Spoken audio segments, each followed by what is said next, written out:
And for this period, we will have presentations from Mr. Clifton Grant, the first Vice President of the University and Allied Workers of Jamaica, and he's the Regional Secretary of the IUF. That will be followed by a presentation on agriculture by Mr. Vishnu Pandey, a former estate manager at Skeldon Estate and a member, well, the board has come, life has come to an end, a member of the board of directors of Gaisuku, representing the interests of the union and workers. Following those two presentations, we will have a brief discussion and questions, again from the media, and maybe additional questions. And if it has been agreed by the organizers of this conference based on the request of union leaders present and trade unionists, especially those from the sugar industry, to move a resolution in support of the teachers' strike. I've seen here, and I urge that the colleagues from the TUC and FITOG remain, so that this can be seen as a great act of solidarity from union leaders from both sides of the divide, taking a stance in support of our striking teachers. Solidarity matters in struggles of these kinds, especially when we hear of efforts to introduce scab labor from day one, rather than seeking to resolve the issue through dialogue and through the collective bargaining process.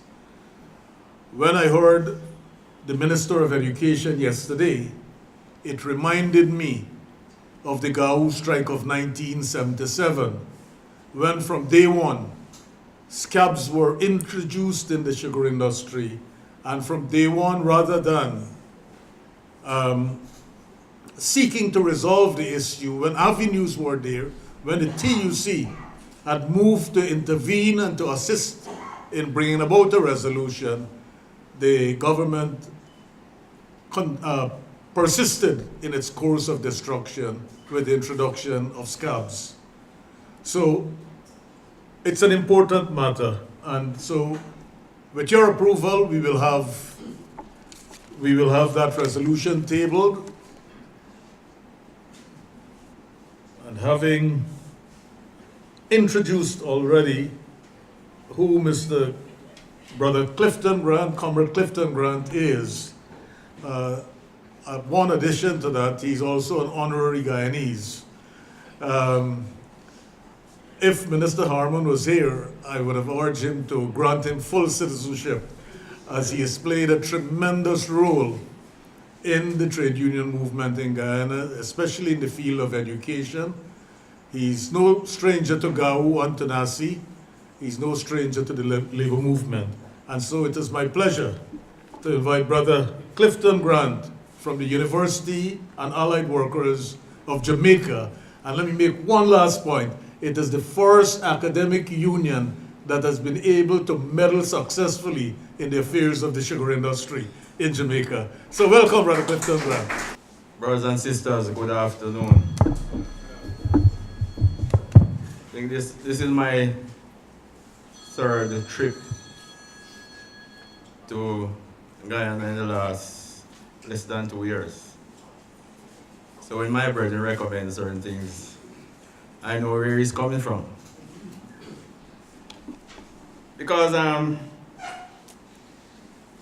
C. Paul and I travel a lot. Travel to Geneva or travel to Africa. And one reason we travel for, not for tourism purpose, but we advance the cause of workers. So I've been very close to what's going on in Guyana in terms of the struggle Gao is going through. And when we came here last year for the regional conference, we passed certain resolution and we make certain demand in supporting the struggle of the sugar workers in Guyana. And we follow it through the year, and when you come to the close to the end of 2017, and we received a report that the workers were facing greater challenge. I recommended to the IUF Regional Committee and to the General Secretary of IUF that we should come to Guyana in 2018 for 2 days, and the first day should be dedicated to the struggle of the Guyanese sugar workers. And we came, and we did what we should do. We came and we turned the opening session of the meeting into a press briefing. And that press briefing, your leadership, Gawu leadership spoke, Nasi leadership spoke, CCW leadership spoke, but we also have representatives from over the Caribbean, from Bermuda, Antigua, Trinidad and Tobago, Grenada, and we make sure, and Barbados, and we make sure that we didn't confine our support to just a press briefing, but we went out into the field. And we went to where, CPAL, to Skeldon. And we addressed, I think about 200 workers gathered to meet us. And we turned it into a mass meeting. And we commit ourselves at that time, including the General Secretary of the IUF, Sister Sue Langley, that we will not leave this struggle until the workers are successful. And so when we adjourned that meeting, we came back the following morning and we made an appointment, CPAL made an arrangement to meet with the minister in charge of labor. And we went and we met with the minister. And we said to the minister in no uncertain term that to send home working people without knowing where their next bread is going to come from is unkind and cruel. And you can't have persons working in the industry, some up to 50 years, and you just tell them one day that they should go home, and they don't know where their severance will come. And at mid-afternoon, when we decided to, in the process of fine-tuning a resolution, calling on the government, we got news that where the government was uncertain as to what they will pay to the workers, they announced that the workers will get a portion of their severance pay. And in fact, some people would get 100%, because persons who less than 500,000 will get the full sum, and those greater will get 50%. So we're saying that this meeting, I support the cause that we should not leave this meeting without letting our voice heard. And we should make it heard. We must make it go out very loud. Because the workers' movement survive based on one thing, one tool we use anytime we're mobilizing, and it's unity. Because we don't have money. We don't have any other resource, but we have the human capital. And when the human resource come together in defense of right, we can succeed. Some of the things that the government and the politicians now enjoy is the sweat and blood of the workers' movement. They march for independence. They march for freedom. And that is, you can go right through the Caribbean and you see that. So brothers and sisters, I said to the workers who came up here, I think we need to give them a round of applause because they came up and they expressed themselves. They expressed themselves without any script. And I am suggesting to the leadership of God, we need to get from the person who recorded it, that we need to have it in our archives. And not only the archives, but we must, the minister who run away don't want to hear, and I said deliberately, we need to send it to him, tell him to listen to it. Because these are persons who talking from their heart. These are real people. This is no makeup, this is real people talking what's going on in the lives of this over 7,000 workers who lost their jobs. So brothers and sisters, I'm saying here, I was invited here to share the Jamaican experience. And when I listened to the minister this morning, I listened to my brethren, Mr. London, who I think he says are half Jamaican. I hear the same type of discussion that took place in Jamaica before privatization. And one thing that they were focusing on is the economics. Is the economics. And no economy can succeed without taking care of the people. Because the people who convert capital into value, and it's that value that makes profit. And if you're discussing an industry which is the leading industry, and you're not talking about the people, something wrong in that dialogue. And if something wrong in the dialogue, the outcome and the decisions must be wrong. Because you left out of that dialogue the most crucial input, the most crucial resource, which is the human resource. Because no economy can grow without the people being gainfully employed. And no society can develop without the people being treated properly. Because your human resource is the key to the success of any country. So brothers and sisters, I want to say to the sugar workers, don't lose heart.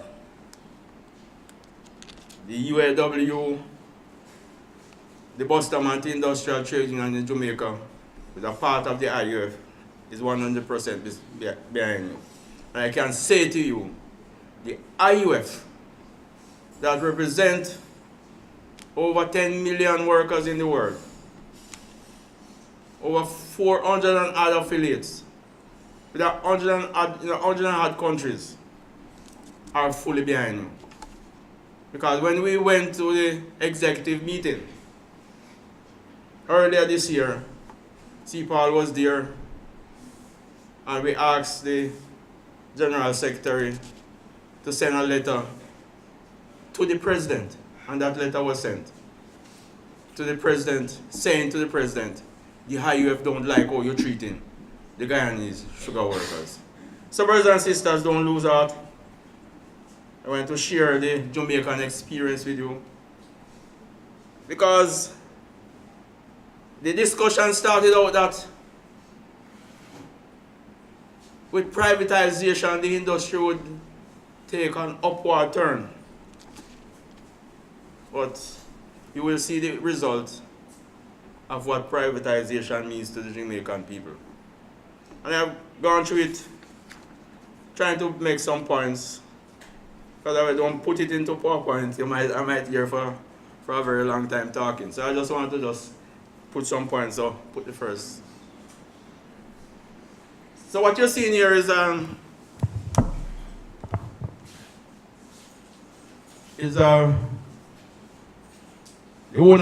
ownership structure of the Jamaican sugar industry over the last, since 1950.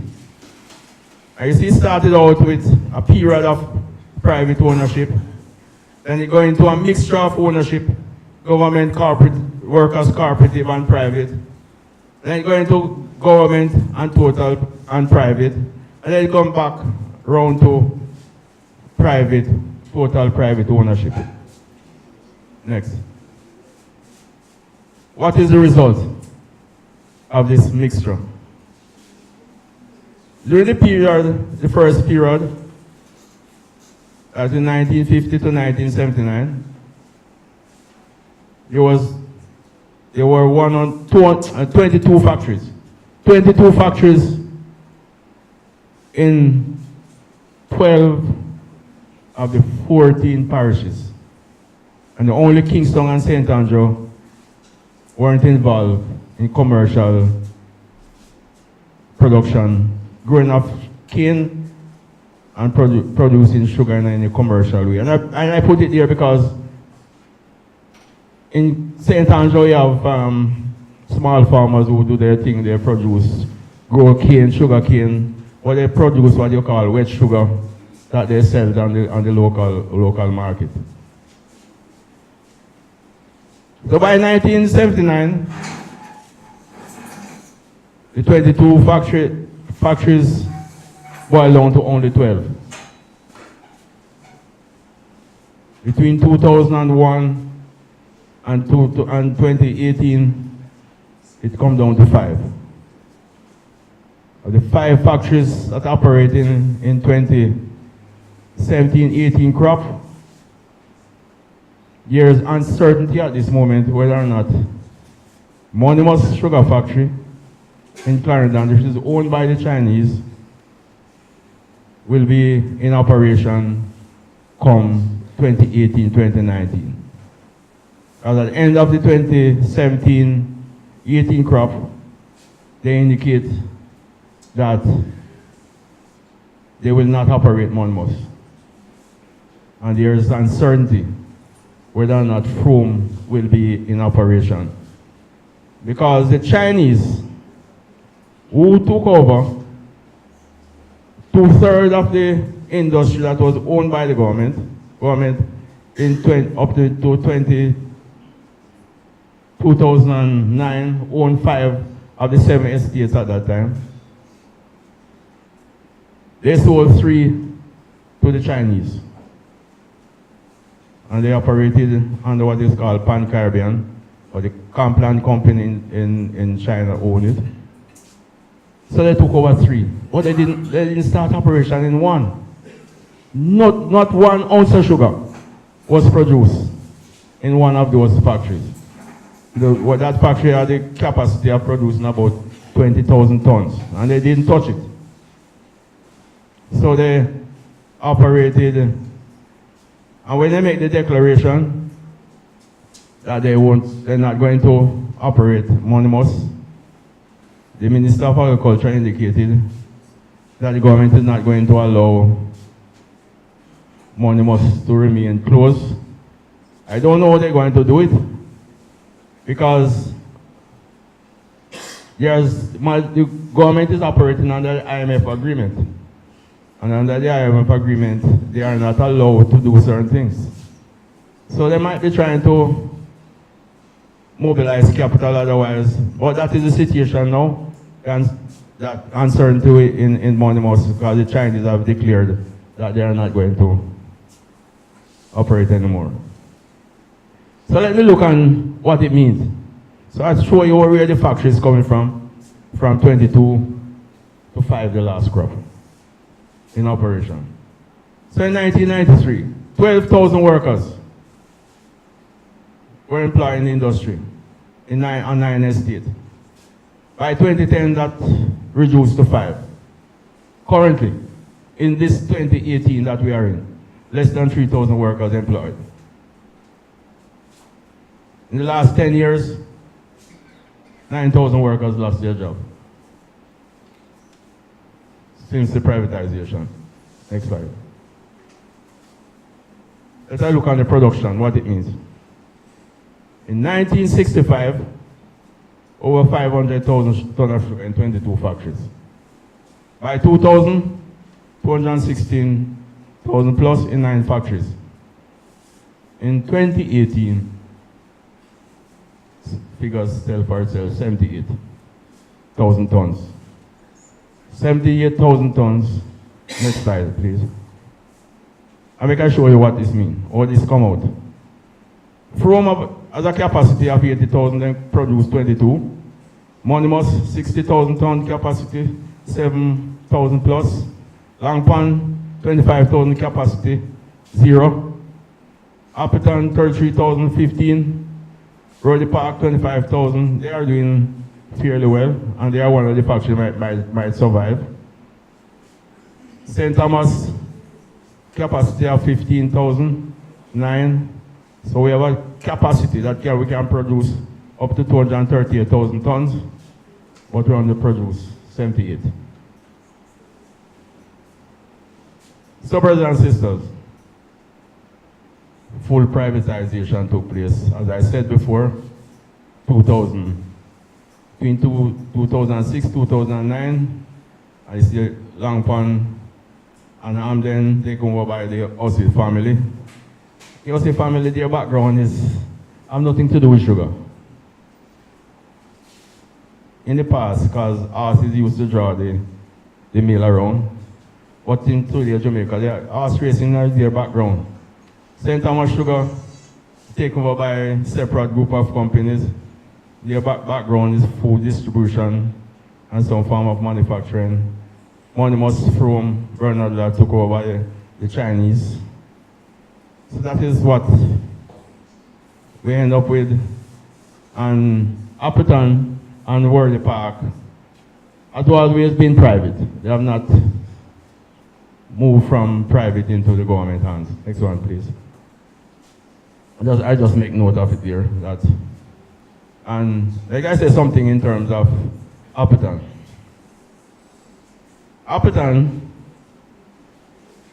Campari Group, an Italian company, has their eyes not on Jamaican sugar, but on Jamaican rum. So they couldn't get to the rum if they don't go for the head. So they went and they took over majority shares in a group of company called the Lascelles Group of Company. And therefore, when they took over the majority shares, they come and, when you have minority shareholders, then buy out the rest. So they now control it. And their interest, as I said, is not sugar, it's rum. So in today's Jamaica, they have spent millions and millions of dollars expanding the rum sector, the rum segment of Appleton. But just last week, 240 odd workers from the sugar sector was made redundant. 200 plus out of 670 odd workers were made redundant out of the sugar sector. But they spent millions of dollars expanding the rum aspect. And where the park is there, they're still in sugar, they're now branching off also in rum. Next. So as I said that before, I just go through this. What the impact of privatization in Jamaica? Complan operate only 2 of 3 factories, and the uncertainty whether or not they're going to operate the 2. Well, they have declared that they're just going to operate 1. Langpan don't produce an ounce of sugar since 2014. And then don't produce an ounce of sugar, then confined to this distillery of rum and production. Move from this, at the start of privatization, move from 164,000 tons to 78,000 tons the last crop. Next.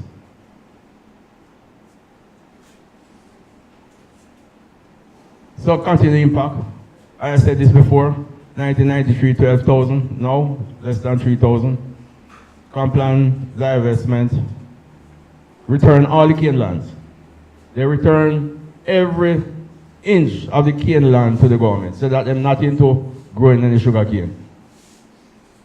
So the government now have to ask small farmers and other investors to take over the cane lands. And they have taken a decision that they are not, Complan in China took a decision that they're not putting 1 red cent more in the Jamaica sugar industry. some of the lessons. What is this telling us, brothers and sisters? Complan came, and they came first at 150 million US, and they upgrade up that to 200 million because they're supposed to build a sugar refinery to make white sugar and so forth. That plan went AY. They have built two, in Frome they built a cogen generation plant, and in Monimus in Clarendon they did the same thing. But while they were doing that, they weren't growing any cane. They weren't taking care of the cane. And sugar, and the throughput to go in the factory and to go into cogen. Don't start in the factory, start in the field. But they weren't paying any attention to that aspect. And one of the problems that we face is that the government didn't check the background, what these people really want. They really want to do sugar. Is their interest really in sugar? Those are some of the things that are popping up on us. And I said that, and I just speak to that in terms of what Campari did, that they took over Lascelles and they now control the brand Hapitan. And I just said something last week when they had the redundancy meeting. And that went fairly well because they engaged us in the discussion and so forth. And they said something my sister is about subsidizing and giving the contribution to the community and to the workers.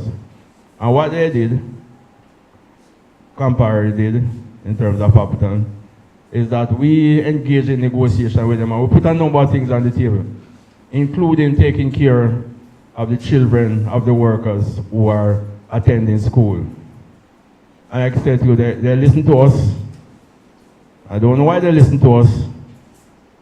Because I surmise that they don't want us to do anything that will tarnish the brand of Hapitan. So they're willing to put up money to make sure that the community don't rebel against them. So they find some extra money for counseling and so forth and to assist workers' children. And they have put up over 100 million million Jamaican dollars to assist workers' children. So if you have a child now going to school, starting this year, for the next 5 years, they have put in place a scholarship fund. Once a child living up to the expectation, then they will be able to get out of it. Is the next slide? The next one? That's it. So brothers and sisters, what we are saying here is that this argument about privatization needs to be looked on carefully. And if I'm joining Gao in saying that privatization is not the answer to the success. Because privatization in Jamaica is supposed to be the answer to take us to 300,000 tons of sugar. But everything has gone south. Production gone south, employment gone south, factories gone south, everything going south.